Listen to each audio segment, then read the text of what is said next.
আসসালামু আলাইকুম। আশার অঙ্গন থেকে আপনাদের সকলকে জানাচ্ছি অনেক অনেক শুভেচ্ছা। আশা করছি সবাই ভালো আছেন। আলহামদুলিল্লাহ আমিও ভালো আছি। সকালবেলা ঘুম থেকে উঠে খালার জন্য অপেক্ষা করতে করতে করতে করতে আমার চোখ ক্লান্ত হয়ে গেল, কিন্তু আমার খালার কোনো খবর নাই। এর জন্য আমি ভাবলাম যে যাক, খালার জন্য অপেক্ষা করে আর লাভ নাই, আমি না হয় আমার কাজগুলো শুরু করে দেই। সে যখন আসবে মনে হয় আসুক, না হয় না আসুক। তো যাই হোক, তাদের আর মানে যতই পড়াশোনা করাই না কেন শিক্ষিত করতে পারলাম না। তো ভাবলাম যে আগে নিজের বেডরুমটা গোছায় নেই, কারণ ঘর গোছান না থাকলে না কিচ্ছু ভাল লাগে না, মানে অস্বস্তি লাগে। আর ধুলার কথা আমি কি বলবো, মানে ধুলার সাথে আমি জাস্ট লাগাম টানতে পারি না। এই ফার্নিচারগুলো মনে হয় দিনের মধ্যে ৩ বার মুছি, ৩ বারই এরকম ধুলা ধুলা। এই মানে নোংরা থাকতে পারি না, এটা একটা সমস্যা। আর সেই সাথে ধুলাও মনে হয় আমাকে পেয়ে বসছে, এই একটা ব্যাপার। তো যাই হোক, আসলাম ছোটো ছেলের রুমে। ছোটো ছেলে তো আজকে একদম নামাজের আগে সে, সরি আজানের আগে সে একদম মসজিদে চলে যাবে। তো গেছে গোসলে, তো ভাবলাম যে ওর রুমটা তাড়াতাড়ি গোছায় নিই। বিছানার চাদরগুলো ধুতে ধুতে এত ফিকে হয়ে গেছে তা বলার মতো না। সবগুলো চাদর চেঞ্জ করতে হবে, বাট আমার রোজা রেখে না বাইরে যেতেই ইচ্ছা করে না, দিনের বেলা যেতেই ইচ্ছা করে না, কেমন যেন লাগে। তো যাই হোক, সেটা বলে আর লাভ নাই, একই কথা তো প্রতিদিনই বলি। আর রোজা রাখলে আমি জাস্ট সন্ধ্যার পর একটু বের হই, যদি মানে সারা দিনে আমার মানে হাজার দরকার থাকলেও দেখা যায় যে বের হতে পারি না, কেমন যেন লাগে। তো যাই হোক, কাজগুলো শেষ করে ফেলতেছি, ঝটপট শেষ করে আবার রান্নাঘরে যেতে হবে। আর আজকে আমি চিন্তা করতেছি যে আমার খালারা একটা পেঁয়াজও কেটে রেখে যায় নাই, মানে পেঁয়াজ কাঁচামরিচ আমার বক্সে কাটা থাকলে আমার অনেকটাই মানে আরাম লাগে, বাট কিছু কাটাকাটি নাই। তো সেটা নিয়ে একটু চিন্তাও করতেছি। তো ভাবলাম যে আগে নিখুঁতভাবে বাসাটা ঝাড়ু দিয়ে নেই, মুছে নেই, তারপরে যা হওয়ার হবে। কারণ আমার রান্না বান্না কোনো ব্যাপার না, কিন্তু আমার যদি ঘর বাড়ি গোছানো আর মোছা না থাকে তাহলে আমার প্রচণ্ড পরিমাণে অশান্তি লাগে। তো আসলাম আমাদের রুমে। আমাদের রুমেও দেখা যায় যে আমি মাঝে মধ্যে ওই রুমটাকে আমাদের রুম বলি কেন, আমি আমার ওই রুমটাতে আমি ম্যাক্সিমাম সময় থাকি। এই আর রাতে ঘুমানোর সময় জাস্ট এই রুমটাতে ঘুমাই, এই কারণে অনেকের বুঝতে হয়তো সমস্যা হয়। ওটা আমার বড় ছেলের রুম, বড় ছেলে আমার ড্রয়িং রুমে ম্যাক্সিমাম পড়াশোনা করে, রাতে ঘুমানোর সময় ওই রুমে ঘুমায়। আবার একটু ক্লিয়ার করে দিলাম, এটা হলো আমাদের রুম। তো যাই হোক, ভাবলাম যে এটা গোলাপি চাদর, গোলাপিময় ঘর আমার, পদ্মা গোলাপি, চাদর গোলাপি। তো চিকেনটা কালকে রাত্রে নিয়ে আসা হয়েছিল, এখনও ভিজানো হয় নাই, ভিজাইছিলাম বাট মানে হয় নাই। তো ভাবলাম যে একটু খুলে রাখি, আজকে খালা না আসলে আমার প্যারার উপর দিয়ে প্যারা হবে, এর মধ্যে আর কোনো ভুল নাই। কারণ আমার মানে আজকে রান্নাও করতে হবে, চিকেনটা কাটতে হবে, মানে সব কিছু মিলে কেমন যেন খালার উপরে এত গজ করতেছি তা বলার মতো না। তো যাই হোক, ঘর মোছা পানি নিয়ে নিলাম, যে আগে ঘরগুলো মুছে নেই, কারণ আমার ঘর না মুছলে দিন যাবে না, দিন একদম আটকে থাকবে। আর যতক্ষণ আমার মাথার মধ্যে ভন ভন করতে থাকবে। তো যাই হোক, পুরো বাসাটা নিখুঁতভাবে গোছায় নিছি, তাকে মুছে নেই, তারপরে দেখি কি হয়, আল্লাহ আল্লাহ করতে থাকি। তো যাই হোক, সেটা ভেবে পুরা বাসাটা কিন্তু সুন্দরভাবে নিখুঁতভাবে মানে আমি জাস্ট মুছে নিলাম। এখন দেখা যাক কোথাকার মানে কোথায় যায়, কে আসে আর কে না আসে। তাই সব কিছুই যখন করলাম, বাইরে আবার করব না তাই কি আর হয়। বাইরের জুতার দুইটা সেলফের উপরে এত ধুলা জমা হয়ে থাকে, আমি আবার সিঁড়ির ঘরের জানালাটা বন্ধ রাখতে পারি না, দম বন্ধ হয়ে আসে। বন্ধ থাকলে ভাবিরা কিছু বলে না, কিন্তু আমারই খারাপ লাগে, আমি জাস্ট খুলে দিই। তো যাই হোক, ভাবলাম যে সামনের এরিয়াটুকু একটু মুছে নেই। মনে হয় কি একবেলা যদি না খাই তাতে কোনো সমস্যা নাই, ইফতার যদি একটু না করি তাও মনে হয় সমস্যা হবে না, কিন্তু বাসা ক্লিন না করলে না আমার মনটা কেমন যেন লাগে। আর এখানে বড় ছেলের মানে কেসটা এত ময়লা হয়েছে, এটাও আমাকে দেখতে হবে। বড় ছেলে বললাম তো যে বড় ছেলে দিনে দিনে ছোট ছেলে হয়ে যাচ্ছে, সে যে জুতাটা ধুতে হবে এটাও সে মাকে যে বলবে তা না, মার খেয়াল করতে হবে। তারপর ও যে কবে বড় হবে আল্লাহই জানে। তো সব শেষ করে আজকে একটু আলু পরোটা আর হলো চিকেন পরোটা একসাথে বানাবো ভাবছি। এই জন্য আবার ডোটা তৈরি করতে আসলাম। মানে মিশন বারবার বলছে যে আম্মু কালকে কিন্তু চিকেন পরোটা বানাই দিবা। তো ঘি দিয়ে আর জাস্ট একটু সয়াবিন দিয়ে, এই যে ময়দাটা, এটা কিন্তু ময়দা আটা না, জাস্ট একটু মথে নেওয়ার চেষ্টা করতেছি যে করি এর মধ্যে যাই হোক। মানে যেদিন খালারা না আসে সেদিন আমার সব উদ্ভট কাজ আমার মাথায় ঢোকে, কি করব, কিছু করার নাই। তো যাই হোক, একটু হালকা গরম পানি দিয়ে দিলাম, যে গরম পানি দিয়ে আটাটা না হয় একটু করে নেই। আর রোজার দিনে না এই আটা বলেন রান্না বলেন এগুলো যে একটু মানে টেস্ট করা যে কি ঝামেলা হয়ে যায় তা বলার মতো না। তো যাই হোক, সেটাই করতেছি। তো ভাবলাম যে আটাটা আগে রেডি করে ফেলি। আর এক পাশে আবার চুলায় হলো আমি দিলাম চিকেনটা একটু শিলপাটায় মানে থেতলে, এটা সাধারণত কিমাটা ইয়াতে করলে ব্লিন্ডারে করলে ভালো হয়, কিন্তু আমার ব্লিন্ডারটা আবার ফিক্সড করে রাখার জায়গা নাই, এই কারণে দেখলাম যে থাক, পাটাতে আমার সুবিধা হবে। আর এই যেখানে চিকেনের যে মশলাটা আছে সেটা দিয়ে ভাবলাম যে ভিতরের ডোটা করে নেই। এটাই কিমাটা সাধারণত আমাকে গরুর গোশত দিয়ে করলে ভালো হয়। এখন সবাই আমাকে বকা দিবেন, কিন্তু চিকেনটা দিয়েই সাধারণত মানুষ করে ম্যাক্সিমাম। তো যাই হোক, আজকে যেহেতু চিকেনটা বড় আছে আর ফ্রিজে আরও মানে বোনলেস চিকেন আছে, তো ভাবলাম যে আজকে না হয় চিকেন দিয়েই করে ফেলি। আর এই ফ্রাই প্যানটা বারবারই মানে বাতিল করে দিই, বারবারই আবার দেখা যায় চুলার উপর খালা দিয়ে দেয়, বারবার বাতিল করে দিই, বারবারই খালা দিয়ে দেয়। তো যাই হোক, এই যে চিকেনটা দিয়ে দিছি হালকা তেলে, জাস্ট শুধু পরোটার মধ্যে দিয়ে দিব আর বানায় ফেলবো। এই তো যাই হোক, এই হলো আজকে রান্নার মেনু। ফ্রিজে গরুর গোশত আছে, চিকেনটা জাস্ট রান্না করব আর ভাত রান্না করব। এটা হলো ইফতারের পরের খাবার। আর ইফতারিতে থাকবে আজকে, দেখা যাক আল্লাহ রেজেকে কী রাখে, কিছুই বলতে চাই না, কারণ কি হয় কিছুই মানে বোঝা যাচ্ছে না। হ্যাঁ, রান্নাঘরটা জাস্ট গোছানো বাকি, মোছা বাকি। আর এই যে মানে ধোয়াতে রান্নাঘরে যে একটু হালকা ইয়া থাকে, ওটাতে ক্যামেরাটা ঘোলা চলে আসে। তো যাই হোক, এই যে এখন ঠিক হয়ে গেছে আবার। আর এই পাশে কিন্তু চিকেনটা উঠায় দেওয়া হয়েছে। তো আলহামদুলিল্লাহ, আমার শিরিন খালা যে আগে ছিল, খালাকে একটা ফোন দিছি, ফোন দেওয়া মাত্র আমার খালা চলে আসছে। আসলে আমার খালারা আমাকে অনেক ভালোবাসে। এই ফোন দিয়ে বলছি যে আমার খালা আসে নাই, তুমি আসো, বলা মাত্র 10 মিনিটের মধ্যে দেখে চলে আসছে। তো যাই হোক, মানুষ সব কিছু টাকা দেওয়া হয় না, ভালোবাসা না থাকলে মানুষ মনে করবে যে টাকা দিলেই সব হয়, এটা ভুল কথা। আমি বলছি যে খালা আমার কষ্ট হচ্ছে, ওই খালা আসে নাই, আমার কোনো কিছু কাটাকাটি নাই, তুমি চলে আসো। তো ওই খালা আসার 10 মিনিটের মধ্যে আমার আবার আর এক খালা চলে আসছে। আর কি, তো ভাবলাম যে ঠিক আছে, তাহলে না হয় রুটিগুলো পরোটাগুলো তুমিই বানায় দাও। তো ওই খালা বলতেছে যে আমি একটু তোমার কাছ থেকে শিখি খালা, আমার তো নতুন নতুন মেয়ে বিয়ে দিচ্ছি, বললাম শেখো। তা আসলে রেস্টুরেন্টে করে হলো খুব পাতলাভাবে, ওরা তো অল্প দেয়, আমি পুরটা একটু বেশি মোটা দিছি দেখে জাস্ট একটু বের হয়ে যাচ্ছে, ওটা কোনো ব্যাপার না, যেহেতু নিজেরা খাবে।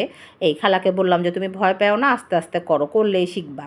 এই তা খালাকে একটু পাশ থেকে আমি আবার দেখাই দিচ্ছি যে খালা এভাবে না, এভাবে করো, এভাবে করলে ঠিক হয়ে যাবে। তো লাস্টেরগুলো আবার খালা খুব সুন্দর মতো করতে পারছে।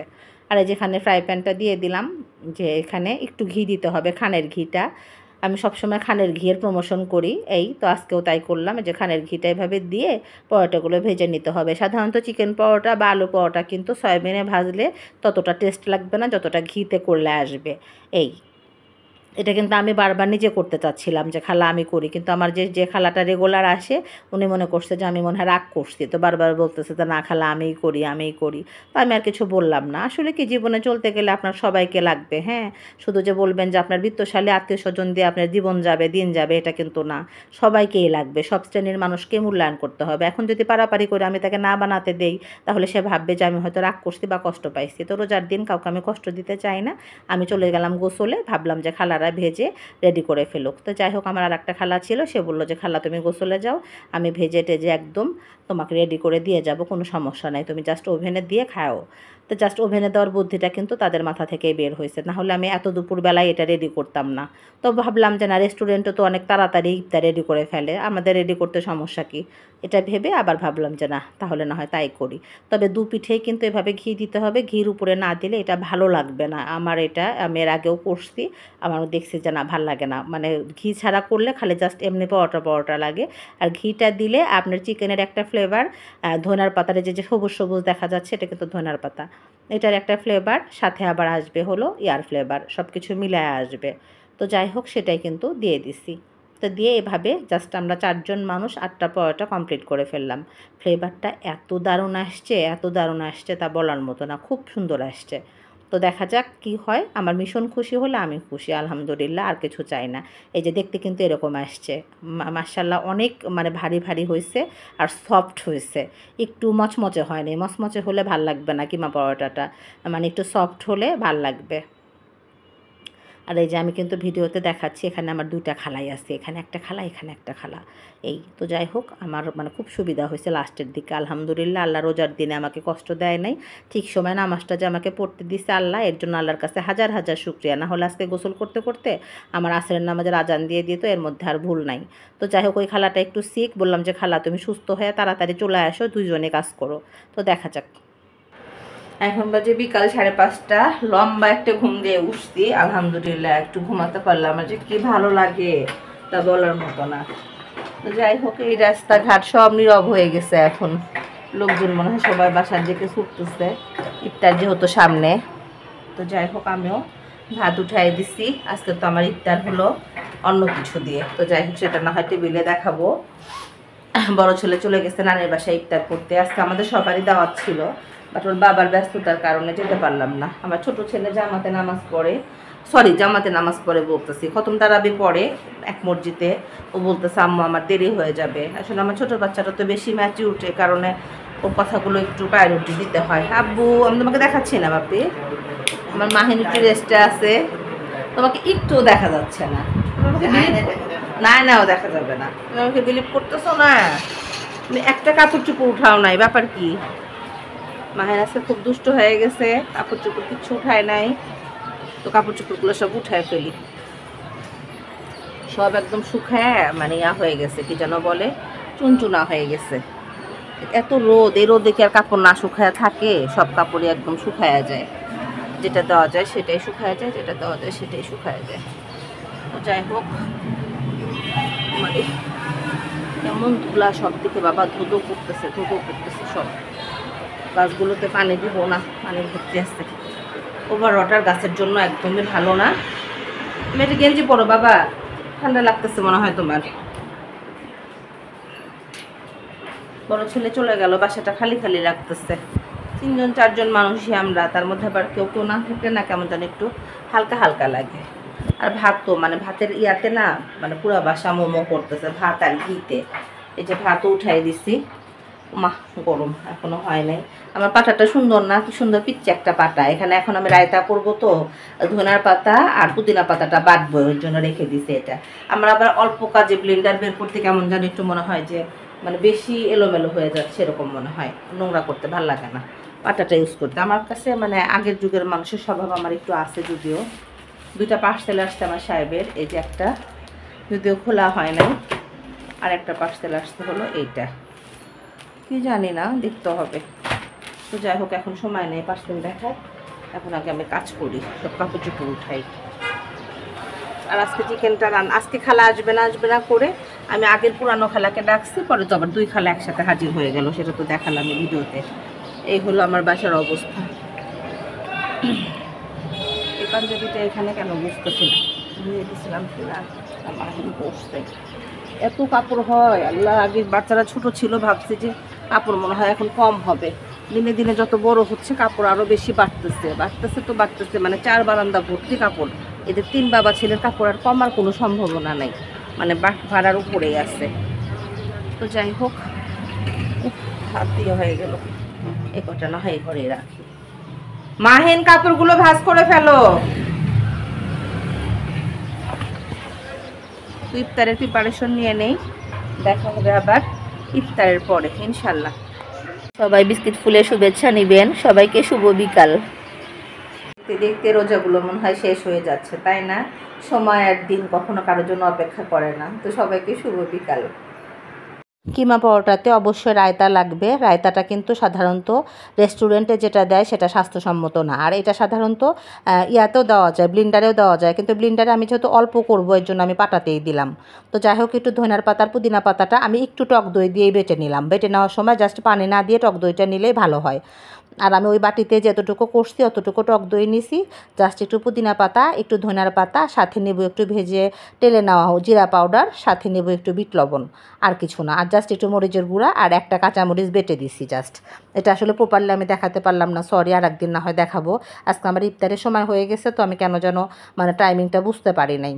জাস্ট আমি এখানে দিছি টক দই, ধনিয়ার পাতা, পুদিনা পাতা, 1 চামচ জিরার ফাঁকি, 1 চামচ হলো আপনার মরিচের একটা কাঁচামরিচ, আর একটু বিট লবণ। আর এই যে শশাগুলো কুচি করে কেটে হাফ, এটা শশা হ্যাঁ, না সরি, শশা না, এটা হলো আর একটা কী বলে, ক্ষীরার জাস্ট হাফ দিছি, পুরাটা না।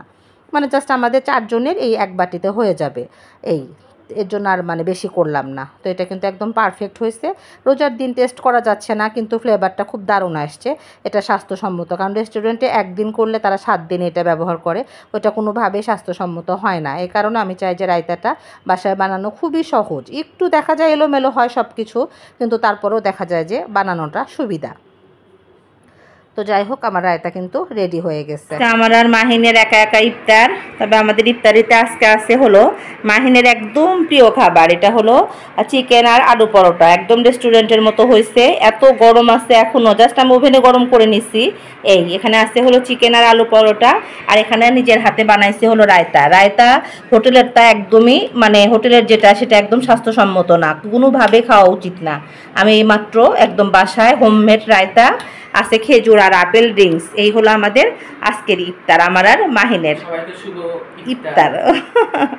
রায়তাতে আমি দিছি জাস্ট টক দই যতটুকু আমার লাগবে, এক বাটি। সাথে দিছি হলো 1 চা চামচ পুদিনা পাতা, 1 চা চামচ ধনিয়া পাতা, হাফ চা চামচ চিনি, একটু 1 চিমটি বিট লবণ, আর জাস্ট একটু মরিচের গুঁড়া, আর হলো একটু ভেজে নেওয়া জিরার গুঁড়া। এই হলো আমার রায়তার রেসিপি। দেখতে একদম হোমমেড রায়তা, ফাটাফাটি। মাহিন কেমন হয়েছে আলু পরোটা বলতো তো? কোনো কথা হবে না, কোনো কথা হবে না। ইফতারের পরে আমার টেবিলের অবস্থা জাস্ট এরকম। টেবিলের অবস্থা দেখে আসলে আমার কান্না আসে না হাসি পায়, আমি বুঝতে পারি না। এই রুমের ফ্যানটা কে দিয়ে গেছে? মাহিন ছাড়া এই কাজটা কেউ করতে পারে না। মনে হয় কি একবার সব কিছু গোছানো হয়ে গেলে যদি সবসময় সেরকমই থাকতো কতই না ভালো হইতো, তাই না? ভালো হইতো না মোটেও, তাহলে তো আমার মানুষের সময় কাটতো না। চার ফ্লেভারটা এত সুন্দর আসতেছে মাশাআল্লাহ, বুঝছো মিশুরাব্বু? চার ফ্লেভারটা একদম দারুণ আসতেছে। এর কারণ হলো আজকে চা বানাচ্ছে হলো, এদিকে তাকাও। আল্লাহ, আমি তো উঠাইতেছিলাম, তুমি চলে আসতো কেন? তুমি যে আসতাম কিন্তু টের পাই নাই, আমি তাড়াহুড়া করে নামাজ পড়ে আসতেছে যে তাহলে চা বানাই। ও মাহিন না, মাহিনের তো খালি সব কিছুতে তাড়াহুড়া। আজকে আলু পরোটাটা আর হলো রায়তাটা এত মজা হয়েছিল আলহামদুলিল্লাহ, বারবার বলতেছি। মনে হচ্ছে যে আমি যদি বানায় মানে যাদেরকে বলতেছি তাদের যদি খাওয়াইতে পারতাম খুব ভালো লাগতো। খুব মজা হয়েছে। মানুষ কেন এত দাম দিয়ে জিনিস কিনে খায়? এত সহজ আইটেম বাসায় বানানো যায়। তারপরেও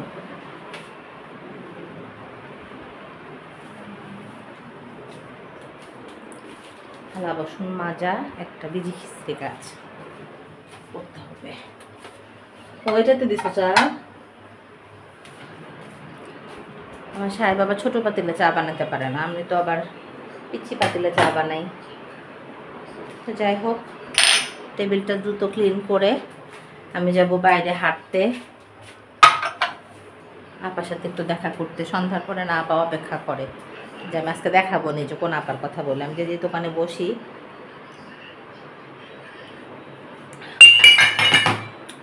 পচ্চা থাকে যে আপা আসবে আপা আসবে।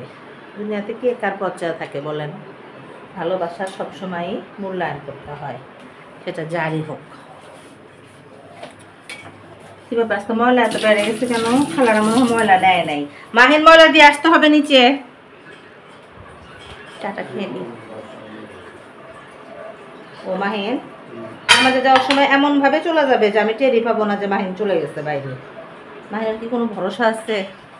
প্রায় তো অনেকটা বেঁচে গেল, কালকে আরো কি মা আছে 2টা বানায় দিলে খেতে পারবে। মিশন ফ্রিজে আছে। কিছু মনে খুঁজতেছো কি? এই চারটা এখানে আছে, একটা ওইখানে আছে।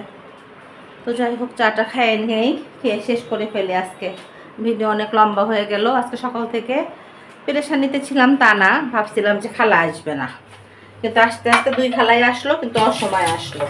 একটাকে ডেকে নিয়ে আসলাম, তারপরে আমার আসলটা আসলো। এই তো অবস্থা,